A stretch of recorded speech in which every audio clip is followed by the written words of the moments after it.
Free visa ඇවිල්ලා job එකක් හොයාගන්න බලාගෙන ඉන්නේ. එහෙනම් මේ වීඩියෝ එක ස්කිප් කරන්න සම්පූර්ණයෙන්ම බලන්න ඕගොල්ලන්ට වැදගත් වෙයි. පළවෙනි කාරණේ තමයි ඕගොල්ලන් යන්න හිතාගෙන ඉන්න රටේ ඕගොල්ලන්ගේ ජොබ් කැටගරි එකට තියෙන ඩිමාන්ඩ් එක මොකක්ද කියලා ඕගොල්ලන් පොඩ්ඩක් හොයලා බලන්න ඕන. දැන් ඉතින් ඉස්සර කාලේ වගේ නෙමෙයිනේ. ඉන්ටර්නෙට් එකේම තියෙනවා. ඕගොල්ලන්ට ලේසියෙන්ම හොයාගන්න පුළුවන් ඒක. ඔයාලා ණය වෙලා ෆ්‍රී වීසා එකක් අරගෙන පිටරට ගිහිල්ලා ජොබ් එකක් හොයාගන්නවා කියලා හිතාගෙන ඉන්නවා නම් ඒ අයිඩියා එක වහාම ඔළුවෙන් අයින් කරගන්න. ඒක හොඳ අයිඩියා එකක් නෙමෙයි. මොකද දන්නවද ඕකින් වෙන්නේ ඕගොල්ලන් තව තවත් ණයකාරයෝ වෙන එක. ඒකට හේතුව මම ඉස්සරහට එන කරුණු දෙක තුන අතර පැහැදිලි කරන්නම්. ඊළඟ කාරණේ තමයි අපි මධ්‍යම පාන්තික මිනිස්සු. සමහර පවුල් ඉන්නවා ඒ මිනිස්සුන්ගෙන් තමයි යැපෙන්නේ. එහෙම පවුල් ඉන්නවා නම් ඔයාට අනිවාර්යයෙන්ම ඒගොල්ලන්ට මාස 3-4කට ඒගොල්ලන් කැමරට බීමට මොනවද කරන්න යන්නේ කියලා ඔයා ටිකක් කල්පනා කරන්න වෙයි.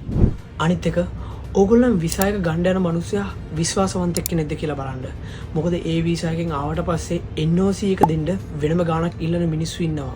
මොකද අපි ඔක්කොමලා මිනිස්සුනේ ජරා වැඩ අනිවාර්යෙන් කරනවා. අන්තිම කාරණේ තමයි ඔයා ආවට පස්සේ රූම් එකට කෑමට බීමට ට්‍රාන්ස්පෝර්ටේෂන් ඒවට කොහොමද වියදම් කරන්න යන්නේ කියලා කල්පනා කරලා ප්ලෑන් එකක් ගහගන්න.